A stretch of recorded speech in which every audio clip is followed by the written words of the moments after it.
അതുകൊണ്ടാണ് ബഹുമാനപ്പെട്ട ഗസാലി ഇമാം റളിയല്ലാഹു അൻഹു പറഞ്ഞത്, അല്ലാഹുവിന്റെ പ്രകാശം നിങ്ങളുടെ ഹൃദയത്തിൽ വന്നിരിക്കാൻ നോക്കുമ്പോ ഹുബ്ബുൽ മാൽ, പണത്തിന് വേണ്ടി ഉമ്മയെ തല്ലിയവന്റെ ഹൃദയത്തിൽ എവിടെന്നാണ് പടച്ചവനിരിക്കാൻ പറ്റുന്നത്?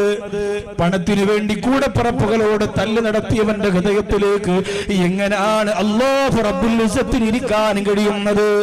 പണത്തിന് വേണ്ടി ഇബാദത്ത് മുടക്കുന്നവനെ എങ്ങനെയാണ് അള്ളാന്റെ പ്രകാശം വന്നിരിക്കാൻ പറ്റുന്നത്? അതുകൊണ്ടാണ് ഉമർ ഇബ്നുൽ ഖത്താബ് റളിയല്ലാഹു അൻഹു അസ്ർ നമസ്കാരത്തിന്റെ ജമാഅത്ത് കഴിഞ്ഞപ്പോ പള്ളിക്കകത്ത് വന്ന് പൊട്ടിക്കരഞ്ഞിട്ട് പറഞ്ഞു, നബിയേ, ഉമർ ഇസ്ലാമനം സ്വീകരിച്ചതിന് ശേഷം ജീവിതത്തിൽ ആദ്യമായി ഞാൻ ഓടി പള്ളിയിലെത്തുമ്പോ അങ്ങ് നിസ്കരിച്ച് കഴിഞ്ഞിട്ടുണ്ട് നബിയേ. എന്റെ അസ്ർ നമസ്കാരത്തിന്റെ ജമാഅത്ത് എനിക്ക് നഷ്ടപ്പെട്ടു പോയി റസൂലേ. അതുകൊണ്ട് അവിടത്തേക്ക് ഒരു കാര്യം പറയുകയാണ്, അസ്ർ നമസ്കാരത്തിൽ